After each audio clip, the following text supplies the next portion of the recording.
Well, if you got this far, you've at least logged into the class. Hi, this is Professor Ed Kinnett, and I am going to give you a little introduction here, walk through how this course is organized. When you log in, notice you will have across the top 5 tabs, and you have a sidebar over here which will normally show what mail or what discussion points, posts have been made that you should be reading. At the end of the semester, sometimes I see over 100 right here on some students' monitor. And it's like, well, hold it. You've missed reading 100 entries. That's like going to log to a class, showing up, and having your fingers in your ears, not listening to what anything anybody in the class is saying. So you need to start getting engaged and try to, when you log into the session, zero these out. You'll also see calendar items over here. This is taken from the calendar tab up here. So if you open up the calendar tab, I'm going to close this sidebar over here by just clicking on that so I get an enlarged view here of the calendar. This shows the entire course, which is not very long, and it is going to show you also when you have the due dates for things. Now, assignment 1 is due next week, and then every week on Thursday at midnight you have something due. There are 7 assignments in this class. Also, we're going to be having a live class session every week. I only have one scheduled so far, and that is for this Tuesday. By the time you're looking at this, you might have missed it already, or maybe you've attended it. It's recorded live, and you can go to the Communicate tab here to log on. This is a third-party piece of software that's added on to WIM. It's a product by WIM, but it's added on to Angel, and so it's kind of slow and a little bit clunky in that. But it's right here in the main room, and you just launch this, and this will allow you to go through, if you're logging on for the first time, a wizard in which you're making sure that your sound and your video and everything is set up so that you can experience this as best as possible. I would encourage you that you would also get a headset, a microphone, and that you can be talking. And so I'm just going to cancel out of this one here. What you'll see is there'll be a little plus sign normally right here. You click on it and it'll show you a list of all of the recorded sessions. There'll be one on Wednesday morning, if not late Tuesday night. The first session will be recorded, and you can review it. See it for the first time if you've missed that. Back here to the calendar, I will be posting. The only thing new about the calendar that I'll be posting that's not already on there is when the other live class sessions are going to be. Now, normally they're on Tuesday evenings, but I haven't populated the entire semester yet because I sent to everyone a Doodle.com survey, and it was sent to the email address that was listed in my CSN. So if you didn't get it, then you need to probably log onto my CSN and make sure that you have it updated to the correct email address that you use all the time. When you fill that out, if there is the majority of students that can meet on another day, then we'll move the live class session to another day. It's still up in the air, but I'm looking at meeting twice a week, and sometimes I will be meeting like every other week on campus. So if anybody wants to come in to get some hands-on help, I'm available that way as well. These are yet to be posted, and that's based on the survey, the scheduling survey that I've asked you to complete. So please do that by tomorrow. At the end of every week, you can see here are discussion points. Each lesson has a series of questions that I ask you, what do you learn from that? Let me show you where that is a little bit later here. And then starting next week, quiz 1 will be available, and every week for the next 5 weeks after that, there'll be a quiz. It is due by midnight on Saturday. So you have assignment due on Thursday by midnight, and you have discussion points, one which you answer, and then one which you answer of what others have said. Instructions are online here, and I'll show you. And then you have a quiz due. Okay, so course content is where everything's found here in the course. But before you log in to say the first week, which all you're going to see is first week because I haven't got all the other weeks fine-tuned yet, and they'll be posted by the end of this week. But before you start digging into the course material, and there is 3 folders for this week. Normally there's just 2. 1 folder per lesson, 2 lessons per week because this is an accelerated course. Before you do that, and I have mentioned this, once you log into the home page here, you'll notice here on the right side is course announcements. I use this a lot. This is not just to announce things. Sometimes there's materials that previously wasn't posted or some additional materials that you may have missed that you should be reading. And so as you scroll through this, you'll notice that there's quite a few things just to familiarize yourself and orient yourself to the course. Now notice right here it says past and present and all. Now you only have so many you can see, so if you scroll down you might think, well, that's all there is, but in fact, let me just make this window just a little bit closer so I can scroll all the way to the bottom here. You might think that's all that there is, and maybe there is. But it could be the fact that they're not all showing because there are so many that won't list. So I would select all, and then I'm going to scroll down here again and see that, oh yes, there are other ones here. This is what I saw previously, and here's the other ones. First live class session, as I explained to you on Tuesday, and some simple terms. Now, these are, notice by the date here, I didn't strike them from previous semesters, so don't get so confused. I'm going to be updating these so that when the time in the semester comes, they will appear. But these are very similar to what we did last semester. You can look at that if you want. Don't get confused because if the date's not current, we're not to that yet.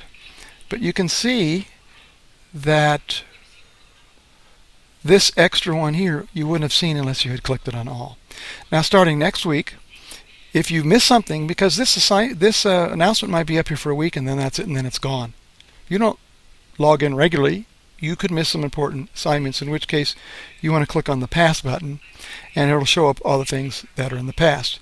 And you can see here that there are some other things from the past, but again, that's previous semester, so don't be confused by that. Okay, so maybe that'll help you navigate around there. Very important you get the current announcements before you go to the course content. Now, all the quizzes and the final exam will be posted here. These are not supposed to be showing now. I don't know why they are. They'll be gone by the time you log on. But you only see them appear, or at least have access to them as they're available. And here you can see that you can't begin now. So they might be available. You might see them, but they're not going to be available to you until the time comes they're released according to the calendar. Going back to the course content, this is where the activities are to be submitted. Now this is where I only show you the current one, and this one is due, as I showed you by the calendar, a week from this Thursday. So you just click on this and that's where you'll submit them, and you'll see right here that you can attach your assignment. Click on the submit button, title it, make sure you tell me what it is, and anything. You're gonna have to put some message here, just say, here's my work, because if you don't put something there it won't go through. And then you'll see that this is the grading rubric by which the assignments are graded. So it gets you a heads up to understand how the points are allocated. This is another area. This first assignment is only worth, I believe, 50 points at the most. So I will have to correct that too. But the criteria for how I am grading this is right here. Now, here's a link showing you the complete instructions, and again, here's that rubric again. So not only can you submit when the time is for you to submit your work, you can also take a look here at the assignment here. Now normally all these assignments will appear in the weekly folders. as part of the course content. Some of you have found discussion boards already. If you have a question about the activities or any kind of technical problems, you can leave it right here. When that happens, when somebody leaves that here, you'll see right here, it may say something different in yours, but it'll say like unread discussion posts. This way, when I answer a question, then everyone will get the answer. Okay, going back to the course content, and later in the semester you'll be formed into teams, and you'll be working on a project or two as teams, and I will list who the client is that you're working with and who the team members are. They'll go right here. So this here is all the general kind of the overhead where you always have to reference. These course resource materials in here, you really should go look through this one. I may refer to them as they're needed, but you might want to look through these because there are some helpful stuff here, particularly like the tech tips. I'm requiring everyone to submit their work as a PDF file, and I may refer to you a little bit later saying, well, how do you save as a PDF file? Well, I've got here under PDF, depending on what application you're using and which platform you're on, the procedures by which you can save it as a PDF file. Okay, so there's lots of ways of doing that. Okay, so this is the general stuff that you might be referring to throughout the course, but as you scroll down here, this is material that pretty much you just refer to week by week. And if you have, I'm hoping that everyone has already gone through this by the end of this week, but at the rate that I'm getting people to log on, and I'm seeing that very few, here we are at the end of the first day of the class, and most of the class hasn't even shown up or made their presence known, which seems kind of curious. Anyway, you want to go through each one of these things, and this is kind of an action item for you. You want to introduce yourself. The rest is kind of to go over and just learn and get oriented to this course. Once you feel kind of comfortable, and a word of the wise here, I'm halfway through the course sometimes, and students are still submitting projects incorrectly. They're not following instructions they haven't read. The procedure's out of whack. And not only is this just a little bit annoying to me, but it really does take away from my workflow. And one of the things that I'm really going to try to stick to here in this course is to help you understand that since you're in communications and learning how to communicate, that you really take seriously every communication you do, and to make it so that it is as easy as possible for those receiving your communication to get the message. It's like somebody emails you and they don't put in the subject line something that describes what it is, like hi, and you don't recognize the email address. Already it's like getting junk mail. And so think of your audience in everything you do.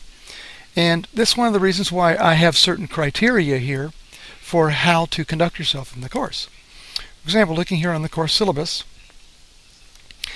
and I've posted this information in lots of different places, so it's amazing when I get students who just submit stuff to me any way they feel good about at the time. And I'm going to scroll down here, and I've missed the information I'm looking for here on how to submit. It's right here on the right side. Submitting your works, and how it says how you're supposed to name everything. And so when I see a file that you submit, this tells me, oh, that's the work it is. Oh, and that's who submitted it. And then, oh yeah, that's the right format, so I know how to open the thing up and it's correct. And so if you don't do that and you submit, it says A1. It's like 3 or 4 people submit, it says A1. Well, I can't even copy that file in the same location on my computer to grade it because they have the same name. So the rules are here for a reason. And so familiarize yourself as to what I'm requiring for you. I will kindly and patiently refer you to something that you're not doing incorrectly, but you may think it kind of be nitpicky, but it's part of this this mentality, I want you to understand that everything you do is to make it as easy as possible for whoever's receiving your message to, one, get what you're talking about without them having to think too much about it. Holds their attention long enough and explains it quickly enough that they have to do little, if any, work on their part. If they've got to spend some time, some energy, some thought into figuring out what you're up to, you as a communicator haven't done your job. And so you as a graphic communicator, you're getting paid for this, are not doing your job if you don't make this a habit in everything you do. And it starts with following the details in this course and reading all the details and how I want you to do what I'm asking you to do and what to submit. Okay, so let's go into lesson 1, materials this week, and I want to just show you that there is a little, it's probably 30 seconds. Here, let me show you what it is. And so if you haven't ever seen what Voki is, it's a free online service, and where you type in words and then he talks. So you won't be able to hear what he's saying here. So it gives you a little overview as to what he talks about, a little bit about what we're doing this week to give you an overview. And I will probably be posting in the announcements or right here a video or a little lecturette from me. I'm trying to keep them under 10 minutes. And so you just go through this material until you understand it. Now, I'm also posting here the things you should be reading, looking up, doing. For example, whoa, that's not right. I thought I had everything corrected. This here is due a week from this Thursday. So as you can see, there's one example of something that I did not update yet. So I hate that when that happens because that only confuses you. But notice the reading from these textbooks. Well, let me go back here to the course content, and this is helpful for me to go back and see. I should probably post right here under where the syllabus is another link to this course schedule, so it makes it a little more quicker for you. Okay, so you can look forward to that one. This course schedule shows you week by week, kind of just an overview, what's in the lesson folder. What's coming up. Now notice this week, week 1, we have the 2 discussion points due. You noticed on the calendar it said that. And it says here's some things that you need to read. And these items here, these chapters are from this book. Okay? And this book, as you see in the syllabus, is required in the sense that there are readings that I'm referring you to, and most of the content in this book we're going to be going over. Not that you have to read the whole book and memorize it, but the way this book is organized is the way I have this course organized. The topics, the chapters in this book are very similar, and you can see right here that these are what these chapters are about. And we're usually doing about 1 or 2 chapters a week. Sometimes there's more than that. And so that's what this part is about. And of course you got the subject material and then kind of what's due. Activities due, notice here, next week is due. And quiz is due next week. Well, if you notice up here, it says that by Thursday of the week is when the activities are due. But I should put another note here about when the discussion points are. Because remember, up here in the calendar, Thursday, midnight, is when the assignments are due. And the discussion points and quizzes, when they come up, are due on Saturday. Okay? So, these, they coincide. And I'm not finding that they don't coincide, but if you see that there's some sort of a conflict, you want to go with the calendar. Okay, this overview, this calendar is what really is, mouse over here and notice it says that it's due at 11:55, and here's due at 11:55. It won't let me do midnight, so it tells you when they're due and when things happen. Okay, but this gives you an overview here. This summer schedule. Okay? So those are the only places you really need to look to get a handle on what's going on, and then you just go through the materials, like I said, one by one. Now, notice there's some other readings here. There'll be maybe a couple different books that appear here, but you don't have to buy these books. For example, this one here, Fundamentals of Typography, Chapter 1. What's that about? Let's read this. Now, you'll need to log on. This is a free service by the CSN Library. You log on here the same way you log on to Angel or to your CSN computers if you're on a computer on campus. Same thing with your CSN email. It's your normal NSHE account number and the password used when you finalize that. So I'm going to sign in here. Oh, really? Why is that incorrect? Oh, I know why it's incorrect. It's because that's an old one. Just changed it. So I'm going to sign in here. And you'll see here Safari Books Online. A lot of books that are free and available to you. And you can see here on the left side how you can navigate through it. And I'm having you go through Chapter 1, which talks about history of graphic communications. Okay, and if you click on this full screen, it's much easier to read it, and you can scroll through it. So you want to try this navigation here, but scan through it and look at it. There's some really nice stuff on this thing. Okay, let me see if we can show you a little bit what I'm talking about. So there's usually quite a few pictures and captions and examples. And so as you scroll through this, you become a little bit more familiar with it. Some of this stuff is also available to you in the other textbook that I referred to.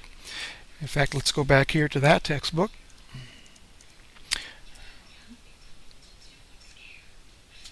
And this is the Text Communications Today.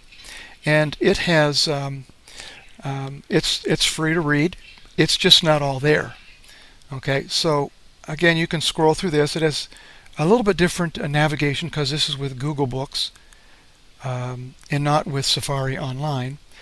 But you can see here that Chapter 1 has to do with, again, history of visual communications. So you, excuse me, not Chapter 1, Chapter 2 here, history of visual communications here. And so not all of it's available, but the materials are free for you to go through. You need to familiarize yourself with. I'm going to be referring to terms and concepts in my lecturettes, and if you haven't scanned over this material online, you're going to be lost with what I'm talking about. And part of the reason we go through all this material is to help you get a better understanding of the field of visual communications, where we've come from, and etc. Anyway, now I'm getting on into lecturing on the material this week instead of giving you here an overview of the course. Okay, so let me close that one and go back to, there's usually a discussion point every week, and two of them actually, because normally there's one discussion point that you have to answer each week, but because this is an accelerated course, you're working twice as fast. You're dealing with 2 lessons and therefore 2 discussion points. So here you can see that Ray has already answered this question. He chose, of these 4 here that's available to choose, he chose this one right here. What must a designer know before he begins designing the presentation for his message? Why is that? I'm not asking you for your opinion, okay? If you have an informed opinion, I'm interested in that, but I'm interested in you answering one of these questions on something you have actually learned. So you are presenting to me a little bit of an understanding of what you've picked up from the readings or scanning through the materials.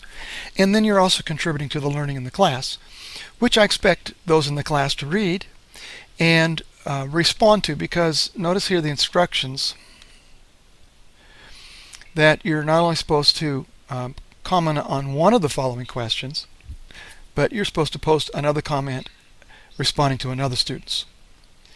And so if you wanted to respond to what Ray had said, and you click down here at the bottom, reply button, and it comes up, and it looks very similar to how you would post one for your own. And you would click on your response here and add a file if you want to, and click submit. And then when I go in and grade these, you get 1 point for your answering a question and 1 point for commenting on somebody else's. So there's 2 points per discussion per week. Well, there's 4 points because there's 2 discussions. So there's 4 points for each week. You know, over the course of the semester, that's a lot of participation points, okay? And so you won't want to miss out on these, nor the learning that you can gain from them, okay?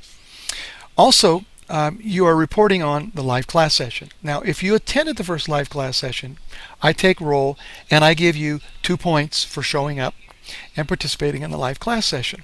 If you show up with a microphone, or excuse me, with a webcam, and when I take roll, you know, you show me the webcam's working, you get an extra point.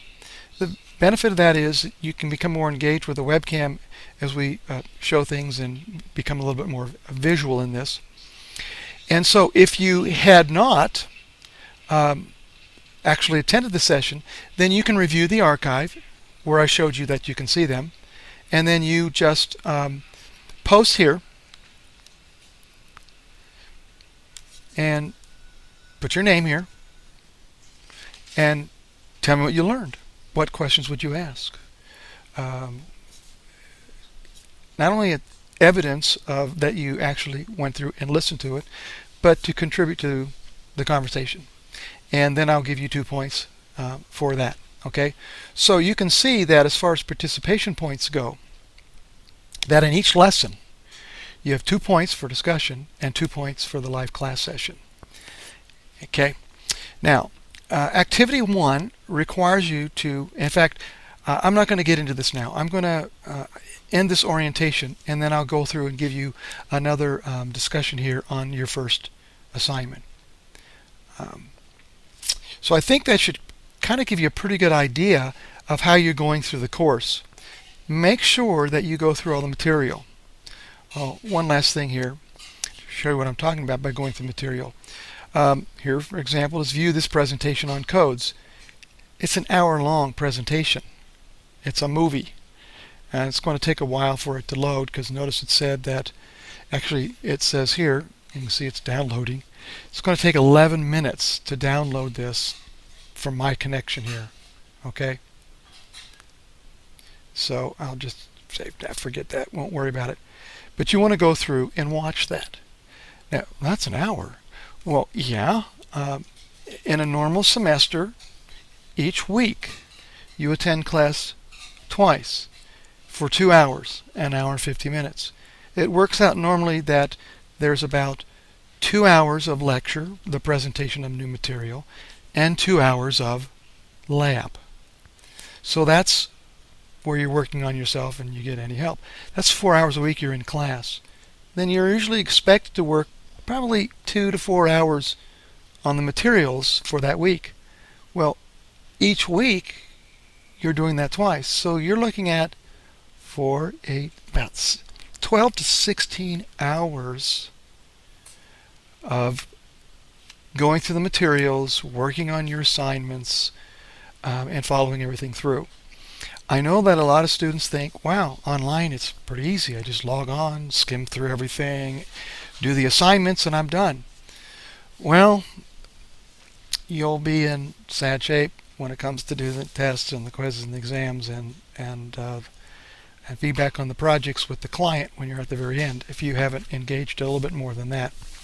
So normally I don't have hour-long presentations. Normally they're pretty small. For example, here is a little presentation to put together, and it's just a PDF file. And let me zoom out here. And these are just a series of slides. And so you might want to go through these slides. And notice this is kind of a highlight of some of the really important things that you should know about the history of visual communications. This is This is not all the material taken from the book, but this is some of the materials taken from the book and other sources. So you need to make sure that you're familiar with the topics. And notice I've highlighted words, colorized them, of things that are some of the more important things. The idea here is to get an overview and get a feel for the material. And here's another one that says study the origins, history of visual communications. You'll see a lot of this kind of stuff. They're more like notes and outlines for you that I've put here. And so again, these are terms and some basic definitions. And as you go through these kind of outlines and some of the slides that I've done and some of the readings in the book, you're going to be able to piece together a pretty good understanding of what we're trying to go through for Lesson 2. Now, Lesson 2 is about the history of visual communications. And as here in Lesson 1, I'm talking about Activity 1 is the beginning, and Activity 1 is on basically history of visual communications. You can see that before you begin Activity 1, you really should go through the material. Okay, doing right to the assignments before you're reading the material, it's like, what's the point? I mean, are you trying to test out of the course, or are you trying to learn something and then have what you're learning being incorporated into the actual activities? Okay, so if you have any questions, please post them here within the discussion forums about activities, and I'll answer those and people get response to that one. Anyway, thank you for listening here, and I think I'm done.